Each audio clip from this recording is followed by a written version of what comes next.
अस्सलाम वालेकुम। आज हम लेक्चर नंबर 6 को डिस्कस करेंगे। सबसे सबसे पहला पॉइंट है, momentum is the property of the particles. तो यानी कि ये बाय नेचर जो जिसके पास मास है और वो मूव करेगा तो उसके पास क्या होगी, मोमेंटम होगा। तो इसका मतलब है क्या है, ये एक प्रॉपर्टी होती है पार्टिकल्स की।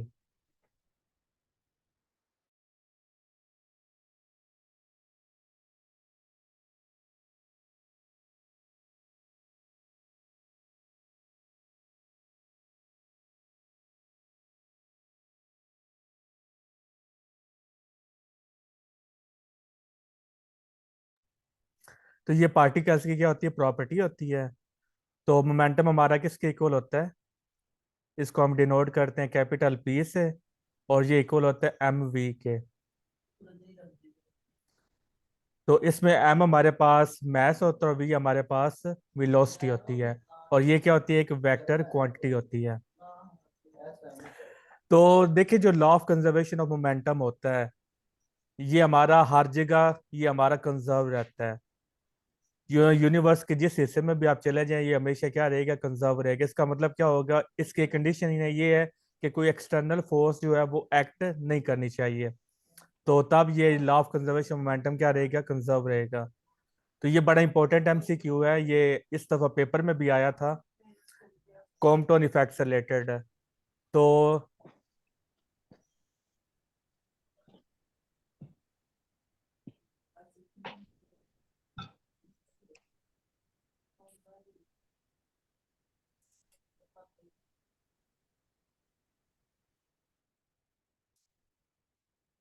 कॉम्पटन इफेक्ट का फार्मूला किसी को आता है?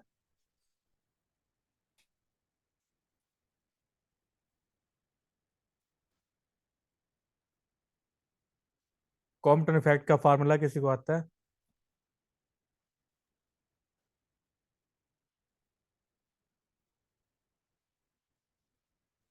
आपकी वॉइस एच नहीं आ रही। नॉट ओवर एम एच दोबारा एच बताएं। Over m not c h h over over m not c m not m c not c into 1 - cos theta और इक्वल आता है डेल वो लैम्डा के। 1 - cos थीटा। एच हमारे पास इसमें क्या है? हाँ जी बिल्कुल ऐसे।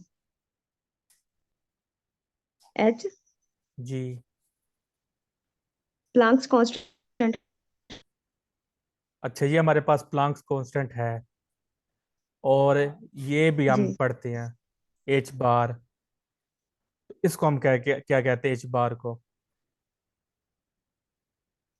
किस चीज को? ये जो लिखा है ना, एच बार, ये वाला। एच कट का मतलब ये होता है कि H/2। हाँ, एच एच बार। बाय मेरे ख्याल में 2 लैम्डा इसको है इस। पढ़ते क्या है? जी H/2 आता है, पता नहीं लैम्डा। पता नहीं इसको क्या पढ़ते हैं। इस इस, टीम में पढ़ा है। किसको इसका नाम पता है, एच बार का?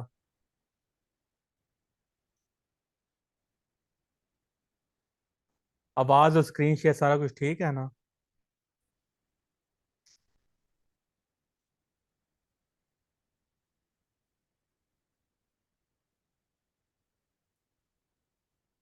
आवाज आ रही है?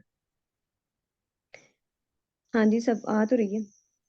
हाँ, तो इसको हम पढ़ते हैं रिड्यूस्ड प्लॉन्क कांस्टेंट। रिड्यूस्ड, सही हो गया। ये इंटरव्यू का क्वेश्चन है। Reduce प्लॉन्क्स constant. जी ठीक है। अब आपसे काउंटर क्वेश्चन ये करेगा कि जब हमारे पास एच मौजूद है, तो फिर हम रिड्यूस प्लॉन्क्स कांस्टेंट यूज क्यों करते हैं? जब हमारा यहाँ पे काम चल रहा है, एच हमारा यानी प्लॉन्क्स, और यहाँ पे एक और क्वेश्चन है कि क्या प्लॉन्क्स कांस्टेंट की वैल्यू हमारे पास एग्जैक्ट हमें एक्यूरेटली मालूम है या नहीं है?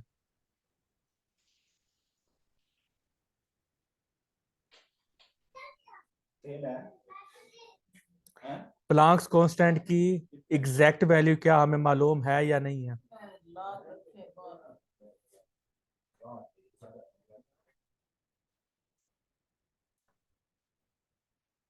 सार पार्टिसिपेट भी करें ना। गलत मल जो भी आता है वो बताएं तो सही।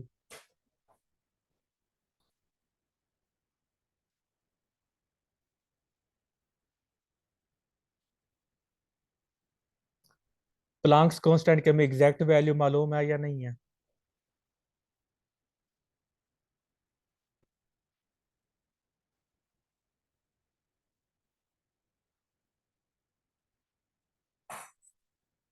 आवाज आ रही है?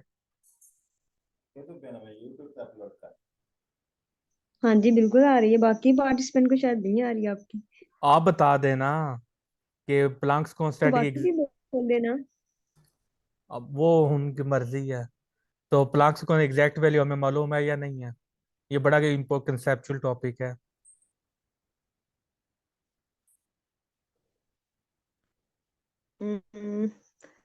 एक्यूरेट मेजर कर है हमारे पास। प्लांक्स कांस्टेंट की आज तक जो एक्यूरेट वैल्यू वो हमारे पास ये अंडर प्रोसेस है। हम आज तक इसकी एग्जैक्ट वैल्यू हम मालूम नहीं कर सके। बस इसकी जो वैल्यू है वो अंडर प्रोसेस है। तो यूज करते हैं वो कौन सी है फिर, जो फार्मूला में यूज करते हैं मोस्टली? ये is equal to h f, उसमें भी यूज करते हैं। बहुत सारे फार्मूले हैं जिसमें एच की वैल्यू हम करते हैं कि हमारे पास प्लक्स कांस्टेंट है, इसका ये यूनिट है प्रॉपर। अभी तक ये हमें वैल्यू मालूम हुई है ना। मतलब मैंने बोला वर्ड यूज किया अंडर प्रोसेस है, कि इसकी एग्जैक्ट वैल्यू अभी तक उस तक हम नहीं पहुंच पाए। तो अभी तक हम बस इसकी वैल्यू कैलकुलेट की जा रही है। मैंने तो इसका पढ़ा था कि एक टीचर थे, मेरे ख्याल में इंडिया के थे शायद, हम्म। उन्होंने ये बताया था कि ये मतलब एक्सपेरिमेंटली पहले से ही इस चीज की वैल्यू जो है प्लैंक्स कांस्टेंट की पहले ही निकाल ली थी। बाद में आके पता चला है कि ये आपके पास ई जो है ये एनर्जी है, और आपके पास एफ फ्रीक्वेंसी है, और एच आपके पास क्या है, ये प्लैंक्स कांस्टेंट है। ये मैंने किसी की थ्योरी सुनी भी है और पढ़ी भी है नहीं, मेरे एस मेरे चांद में इस कहने चीज का की। मतलब ये है कि इसकी एग्जैक्ट वैल्यू जो है ना वो अभी तक हम मालूम नहीं कर सके। ये मैं कह तो रहा मैं हूँ। भी वही बता रही हूँ कि ये एग्जैक्ट तो नहीं है, तो फिर ये क्या है? मतलब अब ये है ना कि एक आपने एक्सपेरिमेंट किया, ठीक है। उस एक्सपेरिमेंट हम्म। के मुताबिक आपकी जो बेस्ट वैल्यू है ना वो आपके पास आ गई है। वो क्या हमारे हाँ पास जी। 6.63 हाँ इंटू टेन की जी, पावर 637 माइनस। से 10 की पावर -24 जूल सेकेंड। अब क्या सिक्स आपका पॉइंट सिक्स पॉइंट के बाद दो डिजिट्स नहीं है, ये आगे ढेर सारे डिजिट्स हैं, ठीक है। तो हाँ जी इसी हाँ जी। तरह ये अब आने वाले वक्तों में या जो भी चल रही जो भी इसकी वैल्यू मालूम करता है ये अभी अंडर प्रोसेस है। तो शायद ही ठीक है। इसकी वैल्यू तक हम एग्जैक्ट वैल्यू तक हम मालूम कर सकते जब हमें कोई साइंटिस्ट बोले अब हमने जो प्लांक्स कांस्टेंट की जो वैल्यू है वो हमने क्या कर ली, एग्जैक्ट हमने मालूम कर ली है। ठीक है। और ये एच कट बराबर किस चीज के है? एच तो बाई टू के है या एच बाई टू लेमडा के है? 2 पाई होता है, H/2 पाई। हाँ जी, एच बाई टू का है। जो हमा- जो हमारे पास यूनिवर्सल कांस्टेंट होते हैं इसका क्या मतलब होता है? अब देखिए जो हमारे पास यूनिवर्सल कांस्टेंट है ना। आपने बताया था कि ये आपके पास जो जी होता है, जिसे ग्रेविटेशनल फोर्स बोलते हैं, ये एक यूनिवर्सल कांस्टेंट है। ग्रेविटेशनल जैसे कि इसकी कांस्टेंट। वैल्यू थी 6 10 की पावर -11। अब देखिए ये जो यूनिवर्सल कांस्टेंट है ना ये अल्लाह ने इनकी वैल्यू फिक्स कर दी है, ठीक है। ये हाँ जी वैल्यू बाय बिल्कुल। नेचर है। इनकी वैल्यू जो साइंटिस्ट ने खुद वो मतलब यहाँ पर एडजस्ट नहीं की, इनकी वैल्यू बाय नेचर ही है। तो अगर आप इनकी वैल्यू अगर चेंज हो जाती है तो यूनिवर्स पे बहुत गहरे असरात मुरतब होंगे। इस तरह अगर हम एच प्लांग ये पे एक यूनिवर्सल कांस्टेंट अगर इसकी वैल्यू में अगर चेंज आता है तो आप जो हमारी क्वांटम मैकेनिक्स है वो एग्जिस्ट नहीं कर पाएगी। सिंपल वर्डिंग में शॉर्टली मैं आपको ये बता दें, इसके एक प्रॉपर आपको लेक्चर दिया जा सकता है कि अगर हम एच प्लांक्स की मतलब इसमें वैल्यू में चेंज आ जाता है तो हमारे यूनिवर्स पे क्या क्या असरार मुरतब हो सकती हैं। तो फिलहाल सिंपली मैं यही आपको बताऊंगा कि एच प्लांक या जितने भी यूनिवर्सल कांस्टेंट हैं अगर उनकी वैल्यू में चेंज आता है तो वो हमारे यूनिवर्स पे बहुत गहरा इम्पैक्ट क्रिएट करेंगे, क्योंकि इनकी वैल्यूज बाय नेचर डिटरमाइंड हुई हैं, बाय नेचर फिक्स हुई हुई हैं। कुछ वैल्यूज हमने मालूम कर ली हैं, कुछ वैल्यूज हम मालूम करते चले जा रहे हैं। लेकिन जो दूसरे टाइप के कांस्टेंट होते हैं ना जिनको हम जैसे मोस्टली हम के से डिनोट करते हैं, इस तरह के जो भी हम कांस्टेंट है वो हमारे पास क्या होती हैं, केस स्पेसिफिक कांस्टेंट होते हैं कि उनकी value case to case constant होती है। तो जैसे ही हमारा केस बदला तो उसकी जो वैल्यू वो भी क्या होती है, बदल जाती है। तो दूसरा जो एक ये सर चीज है कि हम एच बार हम क्यों यूज करते हैं, तो आप जानते हैं कि जो एटम्स होते हैं वो क्या होते हैं, स्फेरिकल होते हैं। तो ये जो है ना एच, सिर्फ और सिर्फ ये सिर्फ और ये ट्रांसलेशन डायनामिक्स के लिए होता है, मतलब ट्रांसलेशन के लिए होता है। लेकिन जो एच बार होता है, जिसको हम क्या कहते हैं, H/2 पाई कहते हैं, ये स्फेरिकल डायनामिक्स के लिए होता है, क्योंकि एटम का साइज, एटम स्फेरिकल शेप के होते हैं, इसलिए फिर हम क्या करते हैं, एच की जगह हम एच बार को यूज करते हैं। और ये ज्यादा, एच की निस्बत एच बार क्या होता है, ज्यादा अच्छी वैल्यू हमें मतलब ये देता है। इसलिए हम इसको कहते हैं रिड्यूस्ड प्लांक्स कांस्टेंट, कि ये एच से ज्यादा अच्छा हमारे पास क्या हमें वो वैल्यूज दे सकता है, एच बार।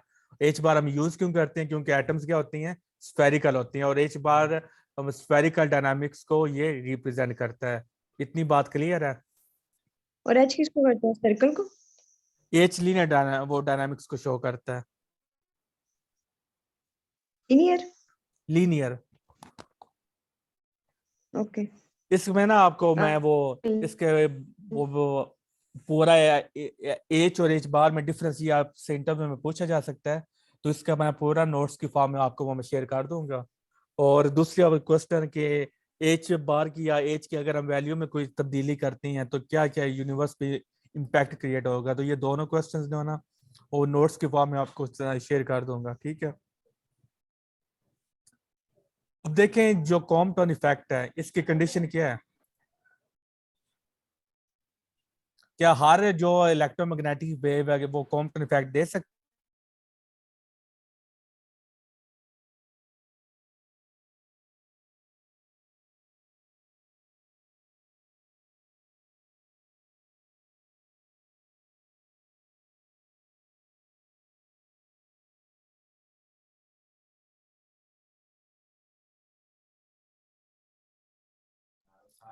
आवाज आ रही है अब?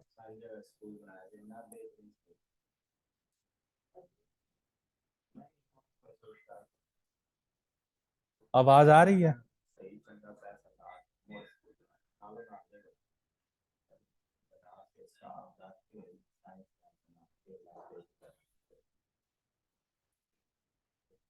आपकी वॉइस मुझे नहीं आ रही।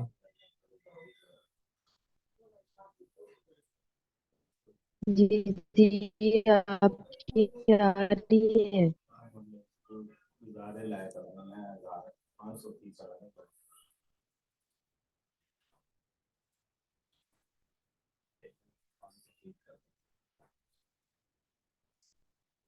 आज इस टाइम ना नेटवर्क में वो मेरा ज्यादा स्लो हो गया।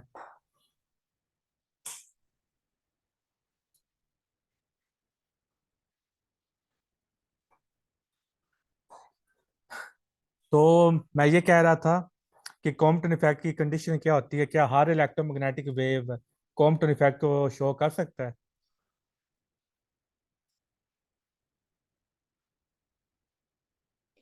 नहीं कर सकता, क्योंकि जो इलेक्ट्रोमैग्नेटिक वेव्स हैं उनमें फोटॉन्स होते हैं, मतलब वो फोटॉन्स कैरी करती हैं। फोटॉन का ना तो कोई चार्ज होता है, ना ही कोई मास होता है, तो इस वजह से वो नहीं कर सकता। हमारा जो कॉम्पोनेंट इफेक्ट वो कैरी कर रहे हैं वो एक्सरेज हैं, क्योंकि एक तो ये चीज है कि उनकी जो एक्सरेज जब इलेक्ट्रॉन करती हैं। क्या करती नजर हैं? आ रहा है जी। क्या करती हैं?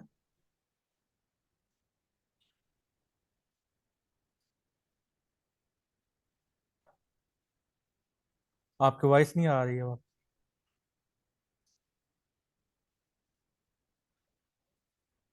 इलेक्ट्रोमैग्नेटिक वेव्स जो हैं वो कॉम्पोनेंट इफेक्ट को नहीं करती।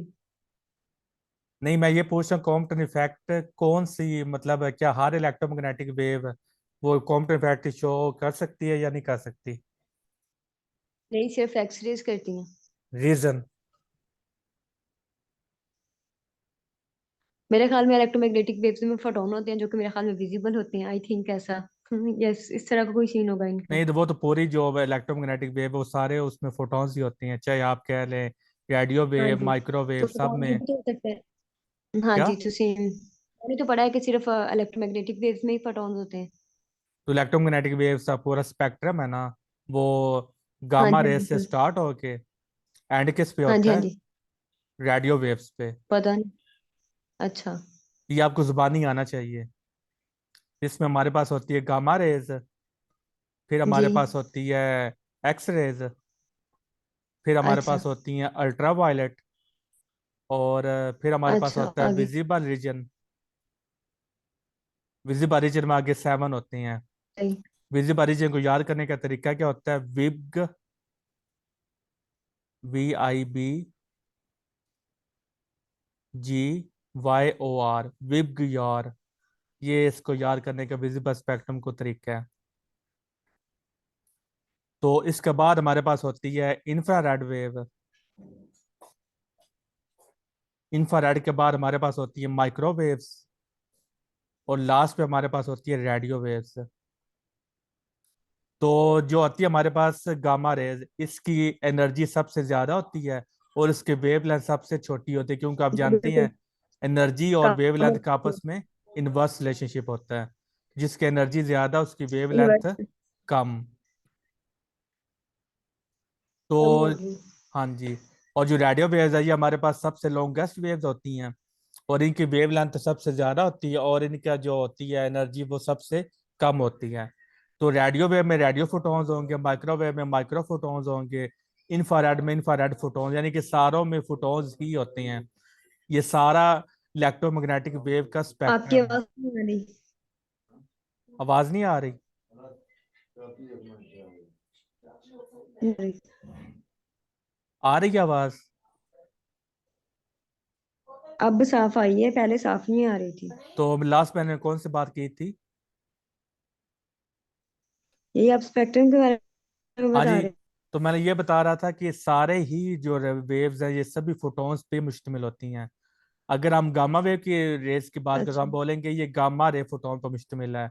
अगर एक्स रे की बात करें तो हम बोलेंगे ये एक्स रे फोटोन पर मुश्तमिल है। अगर हम अल्ट्रा वायलेट की बात करें तो हम बोलेंगे ये अल्ट्रा वायलेट फोटोन पर मुश्तमिल है। यानी कि सारी जो इलेक्ट्रोमैग्नेटिक वेव्स है वो किस पे मुश्तमिल होती हैं? फोटोन्स पे ही मुश्तमिल होती हैं। पठान से। तो मेरा ये क्वेश्चन था, क्या हर वेव इलेक्ट्रो कॉम्पटन इफेक्ट दे सकती है या नहीं दे सकती? इसका आंसर है हर जो इलेक्ट्रोमैग्नेटिक वेव है वो कॉम्पटन इफेक्ट नहीं दे सकती। क्यों?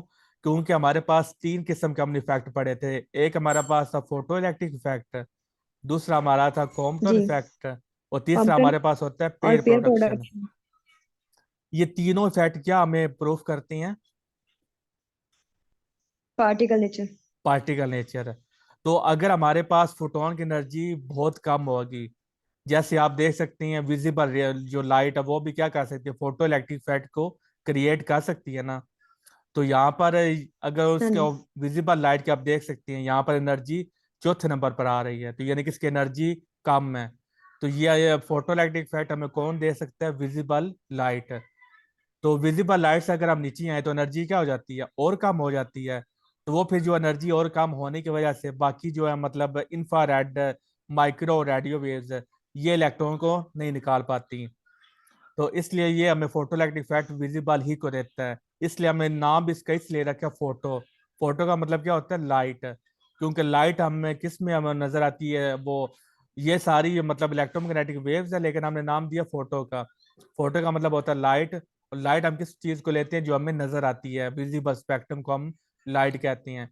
तो फोटो इलेक्ट्रिक इफेक्ट का नाम इस वजह से पड़ा है क्योंकि जो विजिबल रीजन की या विजिबल पोर्शन की जो रेज है वो सारी की सारी क्या करती हैं? इलेक्ट्रॉन्स को निकालती हैं। उसको हम कहते हैं फोटो इलेक्ट्रिक इफेक्ट। तो यहाँ पे एनर्जी क्या होती है? कम होती है। और जो कॉम्पटन इफेक्ट है यहाँ पे एनर्जी क्या होनी चाहिए? ना बहुत कम होनी चाहिए, ना बहुत ज्यादा होनी ना चाहिए। ज्यादा। यहाँ पे मॉडरेट एनर्जी का मॉडरेट। फोटोन क्या वो कॉम्पटन इफेक्ट को जनरेट कर सकता है।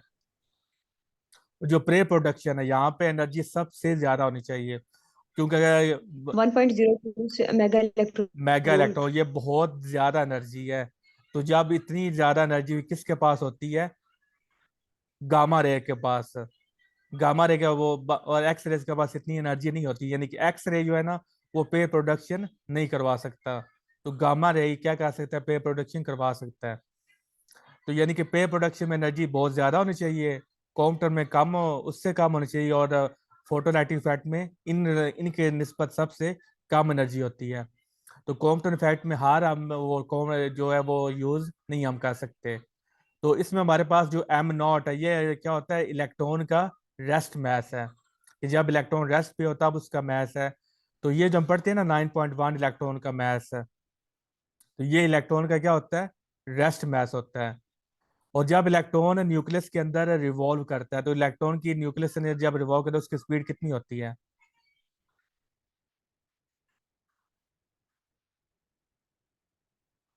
न्यूक्लियस के अंदर इलेक्ट्रॉन की स्पीड कितनी होती है?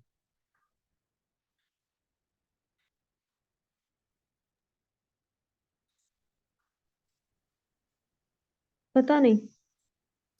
न्यूक्लियस के अंदर उसकी इलेक्ट्रॉन हाँ की साइज स्पीड जरूर पता है। क्या? कुछ नहीं, आप बताएं। 10 की पावर 6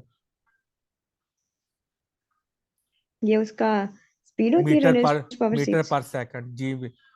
यानी कि 2.2 होती है या 2.8 होती है? 2.8 मल्टीप्लाई 10 की पावर 6 मीटर पर सेकंड। और स्पीड ऑफ लाइट कितनी होती है? ओके,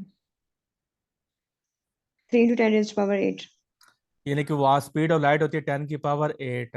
तो आप देख सकती हैं कि दो, जो इलेक्ट्रॉन की जो स्पीड है वो लाइट ऑफ स्पीड को क्या कर रही है, अप्रोच कर रही है ना, करीब करीब ही है। बहुत ज्यादा जी। करीब तो नहीं लेकिन काफी करीब है।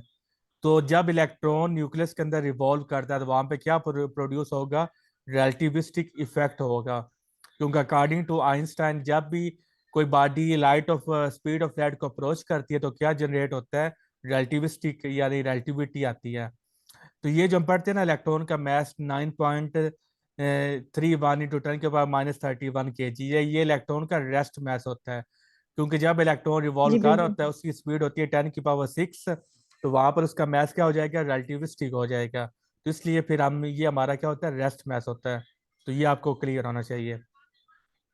दूसरी बात ये है कि जो कॉम्पटन इफेक्ट है वो एंगल पे भी डिपेंड करता है, वेरी इंपॉर्टेंट पॉइंट है कि, और ये मैक्सिमम हमें वेव वो शिफ्ट कब देगा, जब हमारा एंगल कितना होगा, 180 होगा। अब देखिए जो कॉम्पटन इफेक्ट में क्या होता है। अच्छा, हमने लाइट का डुअल नेचर तो पढ़ा है, ठीक है। जवेद आप क्या कहना चाह रहे हैं?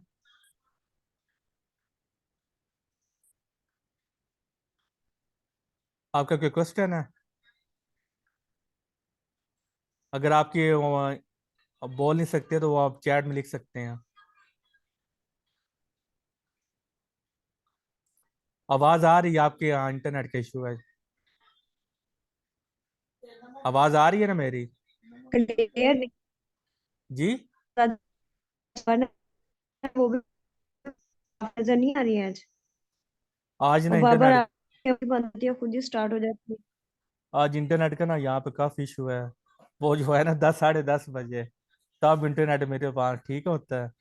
9 बजे ये प्रॉब्लम क्रिएट कर रहा है। इसकी ना आपको रिकॉर्डिंग दे है ना, दूंगा। 10 भी बजने वाले क्या? 10 भी बजने वाले हैं। अभी तो 9:35 हुए हैं। तो कौन सी मेरी बात को, अगर जो अभी तक मैंने 9 जितनी हुए हैं बातें कही देखिए। हैं, कोई बात अगर आपको समझ नहीं आ रही तो वो बता दें। कोई बात आपकी क्लियर आ ही नहीं रही। आवाज आ ही नहीं रही? डबल डबल आवाज होके आती है, आपकी साउंड जो है डबल डबल होके आ रही है और वो क्लियर भी नहीं है। तो जो मैंने आज पढ़ाया वो कुछ नहीं पल्ले पड़ा।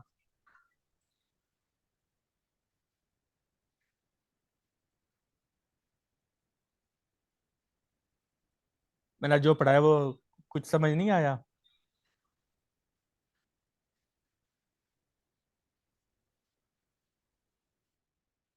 हेलो।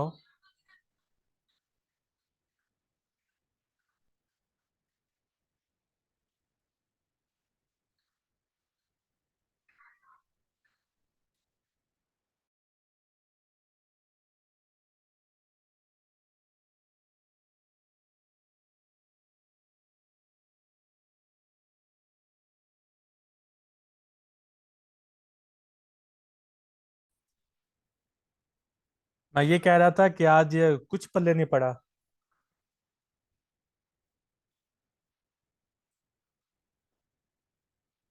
हेलो। तो बिल्कुल, एक तो अब पिक क्लियर हुई है आपकी। चले नहीं, आज जो अभी तक पढ़ाया है उसमें कुछ बातें तो आपको आवाज आई होगी हाँ ना। जी, पता चल गई। ये जो बता रहे हैं ना आप स्पीड, ये इलेक्ट्रॉन की, ये गलत है। 6 × 10⁻6 मीटर पर सेकेंड है। 10 की पावर। 6 × 10⁻6। ये 2.8 नहीं, 6 आना है। वही ना, अप्रोक्सीमेट ही है।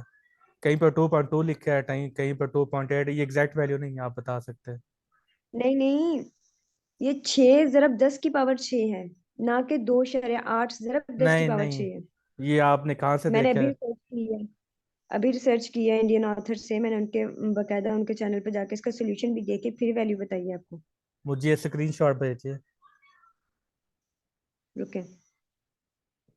मैंने ये वैल्यू पढ़ी नहीं है जो आप बता रही हैं। मैं अभी देख के आई, मैं भी नहीं पढ़ी। चलें देख लेते हैं। स्पीड ऑफ, इसका मतलब क्या है फाइंड आउट करने का, अगर स्पीड निकालनी हो इसकी तो?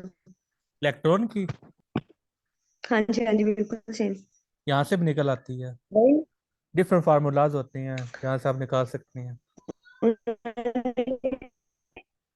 अब आपकी वॉइस सही नहीं आ रही। ठीक हो गया। चलिए, ये तो स्पीड तो बात हो, कंसेप्ट तो क्योंकि वो हम वो चैट पे आपको कंफर्म कर लेंगे। ये कंसेप्ट तो आपको समझ में आ गया ना। हाँ जी ठीक। हाँ जी बिल्कुल। और मैं ये बता रहा था कि जो कॉम्पटन इफेक्ट है ये किस पे डिपेंड करता है, एंगल पे भी डिपेंड करता है। तो ये हमारे ये आपको क्वेश्चन आया था ना, ये अटेम्प्ट आपने किया ही होगा। हाँ जी, मैक्सिमम मैक्सिमम किस पे होता है? 180 पे। हाँ जी। तो दूसरा सवाल मैंने ये आपसे पूछना था कि जो लाइट का डुअल बिहेवियर आपको पता है, तो क्या light at a time dual behaviour रखती है या एट अ टाइम एक ही बिहेवियर रखती है? एट अ टाइम पर एक ही। और ये किसके अकॉर्डिंग है? मतलब डिफरेंट कौन प्रोसेस हैं जो होते हैं। कौन ये हमें बताता है कि लाइट एट अ टाइम एक ही बिहेवियर रखता है? ये मेरे ख्याल में आइंस्टाइन ने क्वेश्चन बताया, बनाई थी प्लांक्स प्रिंसिपल ने, ऑफ पता नहीं आइंस्टाइन ने, उसने बताया था प्रिंसिपल कि ऑफ इसकी डुअल नेचर है कंप्लीमेंट्री लेकिन टाइम पे। प्रिंसिपल ऑफ हाँ जी कंप्लीमेंट्री। सेम जो भी था उसने बताया था ये बोर ने बताया था आई थिंक। पता नहीं इसका इसका मुझे आइडिया नहीं है। जब लाइट वो मतलब ट्रेवल कर रही होती है तब light as a wave behave करती है, और जब लाइट किसी मैटर के साथ इंटरेक्ट करती है तब लाइट क्या बन जाती है, पार्टिकल बन जाती है। और ये बात फिर पार्टिकल। कॉम्पटन ने साबित की थी कि उसने कहा था कि क्योंकि ना अगर तो लाइट वेव होती तो फिर तो ज़ाहिर है ये जो इसमें वेवलेंथ में जो चेंज है ये नहीं था आ सकता। क्योंकि ना अब देखिए, ये एक पार्टिकल है और ये एक पार्टिकल है, ये दोनों आपस में क्या कि ये कोलाइड किया। अच्छा, कोलिजन क्या होती है? ये फिजिकल कोलाइड की है या दूर दूर से कोलाइड हो सकते हैं? फिजिकली कोलाइड करते हैं। तो यानी फिजिकल भी हो सकता है और फिजिकल के बगैर भी हो सकता है, ठीक है। दोनों तरह की स्कैटरिंग होती है। अगर ये इलेक्ट्रॉन है ना और ये इलेक्ट्रॉन है तो ये दोनों फिजिकल वो कोलाइड नहीं करेंगे, बल्कि दूर से ये मतलब ये कोलाइड कर जाएंगे। ठीक है। तो वो कैसे? मतलब ये है ना कि इस पे भी नेगेटिव चार्ज, इस पे भी नेगेटिव चार्ज है, तो ये यहाँ से आ रहा है और ये यहाँ पे पड़ा होगा, इस पे नेगेटिव चार्ज है और इस पे भी नेगेटिव चार्ज है। तो फिर ये तो जैसे क्या करेंगे? रिपेल जैसे ही करेंगे। इसके पास आएगा तो ये उसको क्या करेगा, रिपेल करेगा। जैसे जैसे पास आता जाएगा रिपल्शन बढ़ती जाएगी, तो उस रिपल्शन वजह से ये जी क्या बिल्कुल। करेगा, अपना पाथ चेंज कर लेगा। इसको हम बोलेंगे कि इलेक्ट्रॉन क्या हो गया, स्कैटर्ड हो गया। क्योंकि ये ठीक हो गया। पॉसिबल ही नहीं है कि आप दोनों को क्या करें, बिल्कुल फिजिकली पास करें, क्योंकि दोनों पे सेम चार्ज है। सेम चार्जेस तो हैं।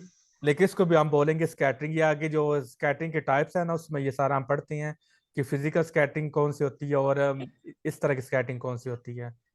तो ठीक हो गया। अब देखिए, जब ये दोनों फोटोन आया उस इलेक्ट्रॉन के साथ कोलाइड किया, तो एक यहाँ पर चला गया फोटोन और इलेक्ट्रॉन यहाँ पे चला गया। तो इस फोटोन की जो एनर्जी थी वो क्या थी, कम हो गई थी। पहले उसकी एनर्जी ज्यादा थी, जब कोलिजन की तो ज्यादा एनर्जी का क्या होता है, ट्रांसफर होता है ना। तो इसकी एनर्जी कम हो गई थी, जी। तो जब इसकी एनर्जी कम हो गई तो इसकी वेवलेंथ क्या होगी, बढ़ गई।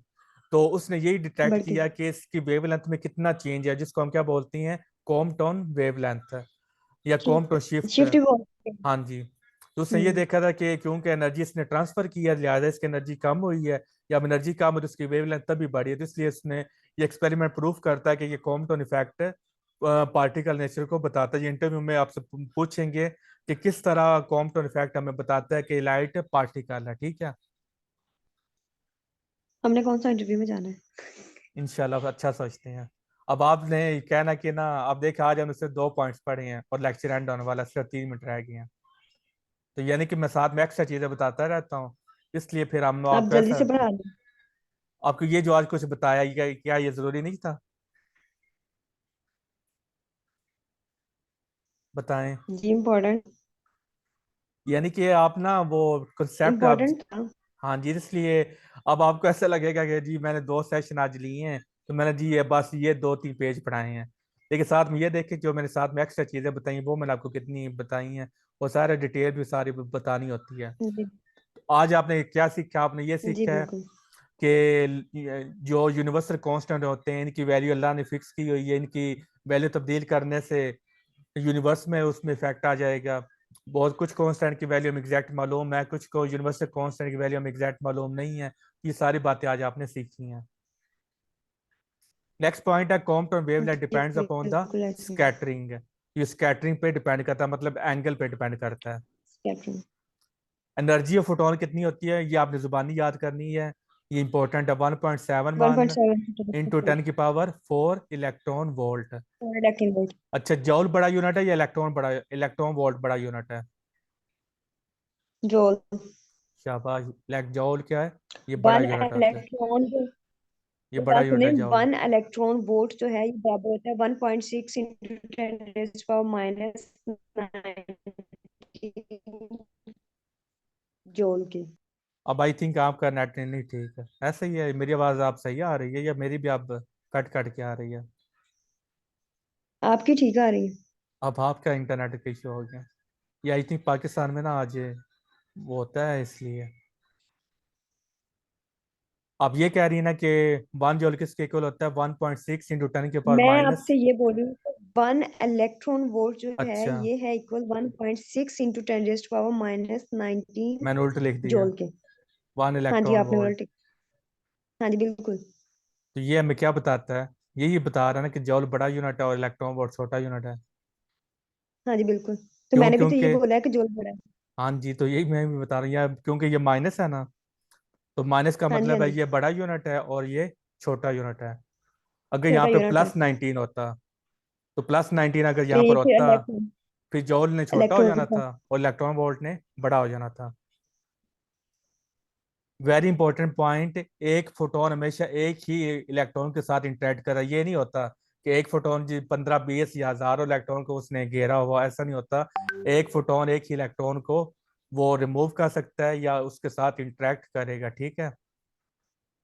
जी बिल्कुल। Compton effect has a negative effect on patient dose and image quality. तो इसका मीनिंग आप बताएं, ऐसा क्यों है? नेगेटिव इफेक्ट क्यों है इसका?